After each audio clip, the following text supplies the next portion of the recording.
Good afternoon. Welcome to the second annual PioBiz competition. I'm Jackie Corasani, the Director of Entrepreneurship Program at Marietta College. And I'm John Hinson, co-recipient of the 2016 PioBiz competition. First of all, we'd like to thank the Arthur Vining Davis Foundations for their generous contributions to make this competition possible. We would also like to thank Professors Julie Harding, Dr. Duong Lee, and Pamela Langford of the Small Business Bureau for helping set up a small business workshop for our competitors earlier this semester. So thank you. This is the final stage of the competition. The winning student is going to receive up to $10,000 in kind services, cash award, and also startup expense reimbursements. So before we get started, we're going to briefly describe the process that has led our competitors to this stage today. There's been a lot of time and preparation that has come here, and this is simply the culmination of their efforts. This competition was open to all Marietta College students, and there was a notice sent out via social media, email, and print to all students to submit a registration for intent to compete online. And we had 2 students who ended up submitting their business plans for the competition. In early spring, there was a business workshop for those who intended to compete. The 2 students got to work with some of the professors and the Small Business Bureau here to kind of develop their business plans for submission to the 3 judges we have sitting before us. Then the 3 judges reviewed their business plans for economic feasibility and sustainability so that they could determine if their plans were feasible. After that, both of the plans got approved for the final stage, which is why we're here. So now we're going to start moving towards the competition. As we mentioned before, we have 2 competitors today. Each competitor will have 15 minutes to present their business plan, and then followed by 10 minutes of questioning by the judges only. At the end of the second presentation, all the judges will leave the room to make their decision, after which they will return to present their decision to the entire body. So please stick around for the results. It's time to flip a coin to see who will go first. Heads means Ashley. Tails means Nathaniel's. We have heads, which means Ashley will go first. Ashley, will you come forward and prepare your presentation? And during that time, we'll tell you a little bit about Ashley.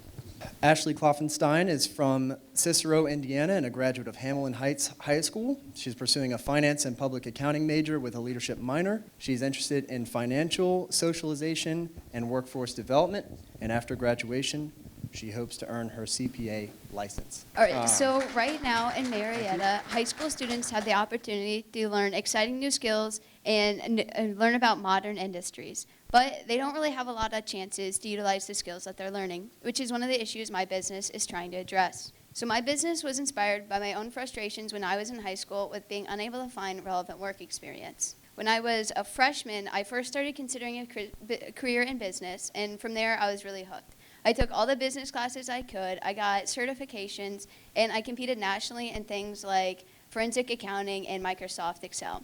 So being the optimistic high schooler I was, I decided that I was going to set out and try to find a job learning or utilizing the skills I had learned in school. But I quickly found out that a lot of businesses weren't going to give me the chance to try it out.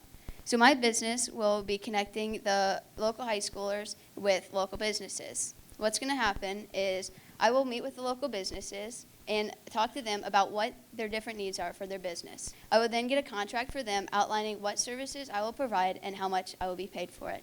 I'll then meet with the local high schoolers and match up the students with the contracts with what I think they are capable of doing. I will then employ them as independent contractors and provide them with a contract that outlines what services they will be providing and how much they will be earning. And so when I met with the local businesses, there were 4 different services that kept coming up again and again when I asked them, what services do you need and you're willing to pay to outsource? And they were social media management, website management, web design, and graphic design. The business owners said these are things that they know they need to stay up to date on, but they just don't have the time to commit to, and they don't know enough about it to work on it. So I asked them if they were willing to pay to outsource these services, and they all said, of course. And when I asked them if they had any issues about it being high schoolers that would be the ones that completed these services, they didn't really have any apprehensions. They all said that they felt like students today were more immersed in these technologies and that they were more capable of fulfilling the services than they would be. And so these are services that businesses need done, they're willing to pay to outsource, and they're comfortable having high schoolers do. What's also great about these services is they all fall within the category of digital marketing, which is a growing industry. And a Duke University study found that the percentage of companies' marketing plans dedicated to digital marketing is expected to grow 128% between 2014 and 2019. And then another study found that the 2015 digital marketing industry accounted for $58 billion, and it's still growing. So with this, we'll not only be able to continue to grow how much of these services we provide to local businesses, but also expand into other digital marketing services, such as search engine optimization, e-commerce management, Google AdWords management, and other new services that are developed within the industry. And what's also great about these services is that they're all being taught in the Marietta area. The Washington County Career Center has programs that cover all the services I listed within the graphic design and video production program and the digital marketing program. Both of the programs accept up to 20 students per year, and they take 2 years to complete. They also offer the students opportunities to earn industry credentials, so I'd be able to show those to businesses to prove that the students have experience and they're knowledgeable about what they're doing. And the digital marketing program is in its first year in the 2017-2018 school year, but they are optimistic that they'll be able to fulfill the size. And one really exciting thing is they're going to require all the students in their second year to take an internship, so there'd be a very large supply of potential employees that I could utilize. And I could also utilize other students beyond the Career Center, but of course with that, they would likely have to research digital marketing on their own, and I would have to develop a way to evaluate how much they knew about the industry. And so as I thought about my services, I really honed in on one target market that I thought could benefit the most from it. First is small businesses with particularly less than 20 employees, because they can't commit one full-time employee to actually running their digital marketing. And also older business owners, because they aren't as immersed in the technology and digital marketing as some of the younger business owners have, so they're less able to execute it themselves. And then finally, I want to focus on the retail and restaurant sectors, primarily because they are targeting consumers, and so the consumers would be more influenced by the digital marketing, just making the whole business more effective for them. And so when I thought about the target market, I also thought there were two main ways that I would acquire customers. One, by getting the new customers, and two, by extending the services offered to my current customers that I would develop. So to find new customers, first, I would research local businesses and find ones that I thought were lacking in the digital marketing, and then meet with them and present to them a plan that I thought could increase their digital marketing and their sales. I also included in my financial statements of my business plan membership into the Marietta Area Chamber of Commerce, which I would utilize to meet business owners and network with them and use that to potentially get their business. And then when I met with local businesses, they also identified that they said recommendations from other businesses was one of the major factors in making decisions for them. So I would provide incentives for current customers to recommend future customers. And then I would also want to optimize the amount of services I provide to current customers. So I am planning to do regular progress meetings with the customers. And during these, I would not only evaluate the progress of the current digital marketing campaigns that they're undergoing, but also look into different ways that I could expand the services to them. Try to find ways that the current services were lacking and improve on those, but also offer them additional services that they weren't utilizing, that, like the search engine optimization that they could use to further increase the influence of their digital marketing campaign. And so with pricing for this industry and the target market can be a little difficult. All of the pricing kind of have to be customized based on the expectations and the needs of the businesses, but I have created a baseline price system that would be adaptive. So for web design, my starting price for a typical 10-page website would be $400, and then I would pay the students $275, with additional fees for things like e-commerce capabilities and the ability to post a blog. And so if a business was to hire a professional firm to do this, they would be looking the price range of $4,000 to $10,000, or paying $25 to $100 an hour. Their prices are so high because the other firms are customizing everything and writing all the code from scratch. And my business would be able to lower those expenses by having the students utilize website building software and customizing various templates for the websites, which is a lot less labor intensive, but it still really meets the needs of the local businesses. A lot of the businesses I talked to said $400. They would definitely do that if they needed it. But the $4,000 to $10,000 price range was far too much for what they needed. They just needed a web presence. They didn't need anything custom or super custom. And then once we have the website built, The goal would be to try to get those businesses to utilize Prime Business Resources also for their web hosting. I would charge $25 a month for basic hosting, and then I would pay out hosting fees, $10 a month, and then pay the students $5 a month to manage those websites. So hopefully students would be able to manage a couple of those. And this would just include the web hosting, the domain name, and very minor changes to the website. And businesses could also opt for more advanced web hosting for $50 a month. And again, we'd pay $10 a month in web hosting, but we'd pay the students $20 a month because they would be responsible for keeping the website updated with new products and promotions and updating it seasonally. With social media management, my base price would be $250, and I would pay the students $150 a month. And this would include up to 3 social media platforms and 20 unique posts per platform per month, with additional posts or platforms available for an additional fee. And this would also include regular performance reviews to evaluate the effectiveness of the social media and look for ways to improve it, and also give the businesses an opportunity to meet with the students and express, what things they needed promoted. And I think my prices are really reasonable considering the benefits that I foresee businesses having from utilizing Prime Business Resources over any of my competitors. First, most of the businesses identified that they were doing their digital marketing themselves. And by hiring Prime Business Resources, they'd be able to save time to focus on other aspects of their business, and they also wouldn't have to know everything about digital marketing, just to handle it themselves. Another option for businesses is to hire an additional employee, which can be costly, and they would also be required to constantly manage that employee in the day-to-day and be responsible for replacing that employee when they inevitably leave. Whereas Prime Business Resources would handle the management of the employee and be responsible for making sure somebody was constantly in that position to fulfill their needs. And then finally, as opposed to hiring a professional marketing firm, a larger firm, Prime Business Resources would be able to provide more base services at significantly lower prices so companies can still get the digital marketing services they need without a huge time commitment or high prices. And so as I developed my business plan and did the research, I kept referring back to my 3 main goals for the business. First, to provide students with a valuable work experience, which I think allowing them to work with local businesses and on digital marketing definitely fulfills. Also, I want to help local businesses expand by providing the digital marketing services that they need to acquire new customers. And then finally, I want to be able to stimulate the local economy. And by hiring local students and serving local businesses, I think it'll keep the money locally and really help the economy in Marietta. And I also had additional goals for the business besides just these 3. The first is to be able to stay, on track with industry trends and add new services as they're developed and offer those services to my customers. And to grow beyond just digital marketing so I can fulfill the needs of businesses but beyond just digital marketing and allow for more students to have work experience. And then also, while I think Marietta is a great location to start this business, I also think that there's a lot of potential to expand beyond Marietta and further the reach beyond it. And so throughout my research, I continuously found businesses expressing the need for digital marketing and optimism about having high school students fulfill it. I'm 55, and I've never seen a slide before that calls me old, so I'm still struggling with that. That's right at the cusp of baby boomers where they're less comfortable with technology. So it's not old as much as generational trends.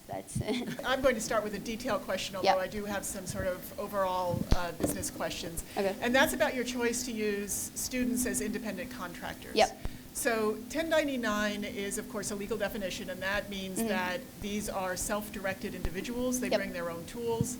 And I'm thinking that, particularly for the high school level, there should be a lot of supervision. There's going to have to be vetting.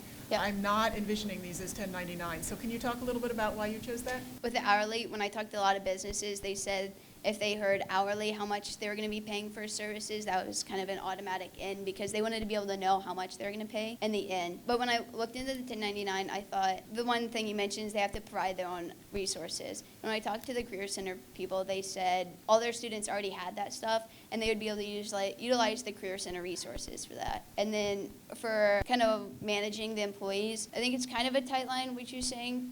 But I would also utilize services like Hootsuite and other kind of like social media management. I wouldn't give them direct access to company profiles, so I'd be able to monitor what they're posting and make sure it's appropriate and everything. You were talking about credentialing opportunities for the students. So in choosing your student employees, would you require that they be credentialed in some fashion prior to working for you? Yeah, I mean, I think it would definitely be a bonus, but I also think when I spoke to the Career Center, I think it was second semester is at the point where they've covered a lot of the social media management, and the graphic design class has covered, the web design and stuff like that. So I think making sure they've gotten to the point in the curriculum and they're doing well and they have the recommendation of their teacher, kind of more important than the credentials, at least for me. But why high school? Why not college students? Yeah, I want to target high schoolers. If I find that there aren't enough, I would definitely be open to expanding to college students. I just think that there are more opportunities for college students than there is for high schoolers, so that's kind of the belief. But it's definitely not, I'm not excluding college students totally, and I think, at least with like leadership positions within the company, that there are definitely more along those lines opportunities for college students. So you would target a business and they tell you, here's what we need, and they're Yep. going to pay $400. Yep. Do you then say, here's your student, now I'll just step out and work it No. out with them, and I'll pay you or you pay me at the end, I pay them at the end? They want to interact with the student through me. So if they had an issue with the student, they could contact me, and that would be kind of better for the working relationship with them. And the progress meetings that I mentioned, I would have, those would be with me and the business. Twice a month, the business would meet with the student for just a quick meeting, just kind of outline making sure they're still on track, and so the student could get ideas about what promotions were coming up and get pictures that they might need for the social media. So my role is definitely more the manager and the facilitator for the relationship, as opposed to just Pay setting would that. come at the end or up front, or how does the pay work? I think at the end, yeah. Tell us a little bit about your personal experience. I mean, have you had much SEO experience, like Google Merchant, the Google Merchant Console and AdWords? Have you done any work? I managed my grandpa's social media, and I did some search engine optimization and built the website for him for his rental company. Digital marketing is definitely a big interest for me, so it's something I've tried to read up on and stuff. And there's a lot of resources out there. Okay, so the credentials come after they graduate? That's kind of like a ongoing process for the students? Yeah, so if they get certified in Photoshop, that would come after they finish the Photoshop unit, which I'm not sure, it comes, throughout the 2-year experience. So they get them along the way, so they don't get all the certifications at the end. They'll get, a couple first semester, a couple second, and so on. I had a couple budget questions. You Yep. show that you're going to pay rent the first year and then never thereafter. Yeah, Dr. Corsani said part of the money is you get the office space, but you have to, for legal reasons, you have to rent it from the school, and that comes directly out of the $10,000. So I think for that, I would utilize that, but I definitely don't think, especially since the students are responsible for their own equipment, that I don't think, especially while the business is growing, it's required that I would have to, rent a space, but as long as, they're providing it, might as well. And that's the same then with the phones. You have nothing in here for phones. They'd have their own phone? Yeah. And that's how you would connect with them? Yeah. And so then you just pay them and they'd pay all their own expenses? Yeah, since they're an independent contractor, yeah. It's not hourly, it's based on project. So you are fairly aggressively projecting a $27,150 sales in year one. Can you envision a circumstance in which you would attempt what they call a minimally viable product? So something that's going to try it out before you leap right into this? What would you do if, you got a very minimal amount of money and still were going to go ahead and try this? If you look at my financial statements, the break-even point is fairly low. I think that's because a majority of my expenses are just the payroll, and so it's just kind of a percentage based. So even if it was a significantly lower amount, I could still operate the business and continue trying to grow it, even if it wasn't super profitable in the beginning. Give me a picture of your first month and a half. How does that go? I think my first step would be researching local businesses and identifying ones that I think would benefit from an increased digital marketing presence. I've already met with 8 local businesses, so maybe reaching out back to them and seeing if I could help them anymore, and then trying to secure a couple of contracts initially from them and the businesses that I researched, and then matching those with students at the Career Center.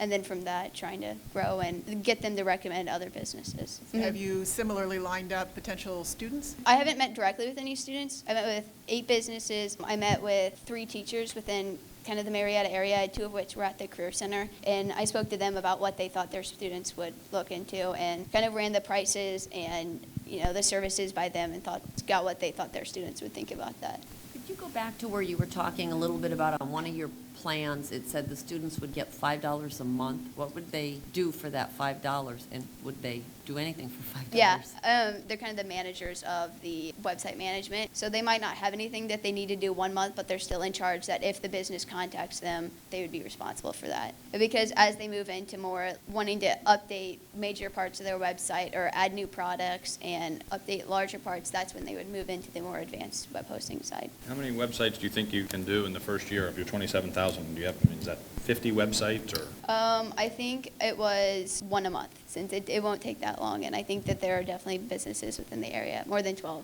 that would benefit from that. To what degree have you partnered with, besides the Career Center that you were talking about, others in the region that are doing the same thing? And I've met with a couple other kind of stakeholders that weren't really within education, but worked with businesses as well. So tell me about the first month of your 5th year. What does that look like? I think at that point, kind of making sure I'm managing all the employees and managing the turnover, I think at that point will be a big thing, and making sure there's a constant flow between employees. At the first month of my 5th year, I like to expand beyond the digital marketing and kind of find what other services businesses need that might not be as universal. So if one business needs something specific to their business that I can provide and give a student for, I think that would be definitely an area that I would hope to be into. Do you see any quality issues that, how would you handle them? A dissatisfied client Yeah. or an irritated independent contractor? Yeah, they would approach me with that issue, and then I would work with the student. If it was an issue of the tweets weren't quality or posts weren't quality, like I said, I'll be utilizing the social media management websites. So I would kind of be able to review those beforehand. So hopefully, if there was a bad item, I would be able to stop that for them.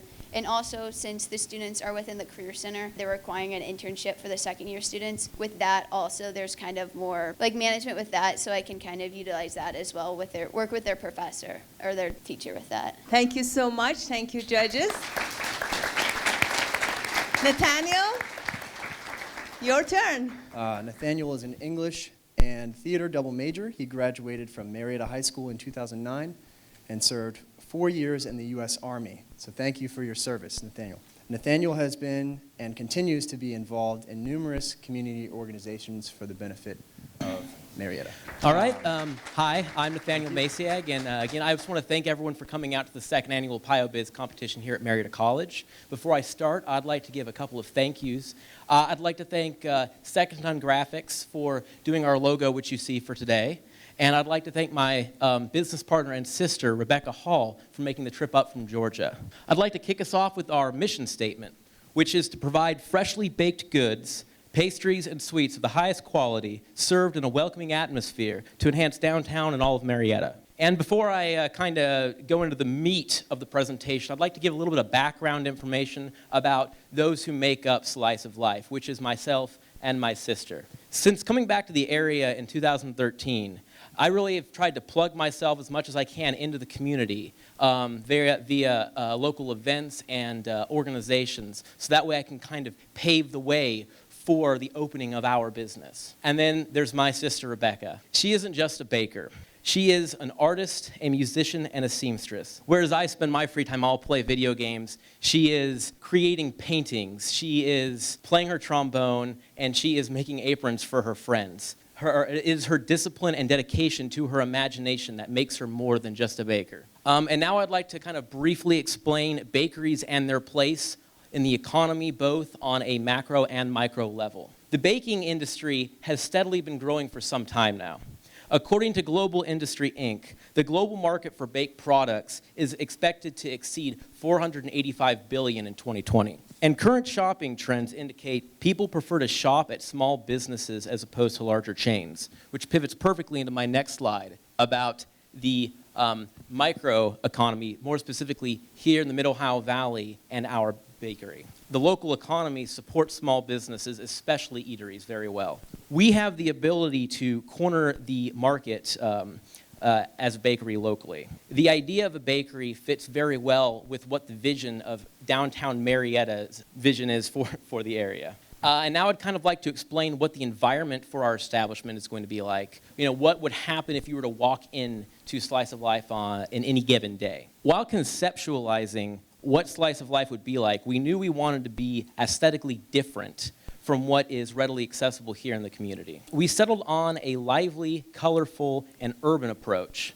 We hope this will convey a sense of vitality, zest, and creativity, which is important to us at Slice of Life. Here is an example of, right now in our possession, we have about 12 repurposed bus seats, which we'd like to use for the seating for our establishment, just because it's kind of different and fun and cool. Another thing that we'd like to do is commission local artists to decorate the walls and the exterior of the complex with graffiti-style art. And that would be a way of engaging local artists and high schools. We could perhaps hold competitions at the colleges and high schools to do a section. And now I'm going to kind of give you an overview of the products that we plan on offering from when we open. Our business model thrives because of our ability to produce products at a high volume for low cost. An average markup price is between 200 to 300%, with the possibility of up to 400%. And the objects that are going to be pictured here, the retail prices are what we have set for when we open, except for when I get to the specialty cake section, which that is just going to be the base price, but I'll explain that more when I get to it. We'll have basic cakes for a price between $25 to $40. And then our cookie price range is going to be between $1 to $2.75. And now that is going to be contingent on the level of intricacy put into the cookie itself. Now, we can do basic cookies like chocolate chip cookies. This, what you see here, is kind of a more mid-range detailed cookie combination. And then finally here on the far right, we have cake pops. We would like to sell whole pies, and the price there is, that's cut off, is between $16 to $23 for a whole pie, depending on the type of pie requested, as well as we would like to maybe expand into selling, individual pie slices, but we'll cross that bridge when we come to it. Cupcakes start at $18 a dozen. Again, like the cookies, that depends on the level of intricacy involved in the, what the customer would like and what fits the season for what we would have on hand. And then we would have meringues and candy apples. Then we get to our tier cake-based prices. So we can do cakes with buttercream icing and with fondant. And the reason we have a base price is because there's a lot of man-hours that go into making cakes like this. To anticipate that and not to undersell our products, we have that base price with the understanding that there will be additional charges based on an hourly rate. And so I'd like to present with you the slice of life difference. Up to this point and throughout the slide, all of the, except for the poorly done minion, are pictures of our work. And here you just have more examples of the seasonal offerings that we would have and for a special order. Next, I would like to talk about opportunities that we have for our business in the area. Marietta currently has no dedicated business whose primary function is the creation and distribution of baked goods prepared in-house. Our 3rd Street location is a traffic-heavy area right around the corner from the People's Bank Theater, which will provide good visibility for our business. Furthermore, we're also a stone throw away from Marietta College, which we can use to kind of capitalize on and aim special promotions at both Marietta College students and staff. Our location is connected to Asylum Comics, a well-known business that has been open for over 11 years. We hope to achieve a kind of business synergy with Asylum Comics that you see in larger chain bookstores like Barnes & Noble and Borders. You have your Starbucks, your Seattle Best Coffee. You can pick up a coffee, a pastry, walk around, look at books, sit down, read a book.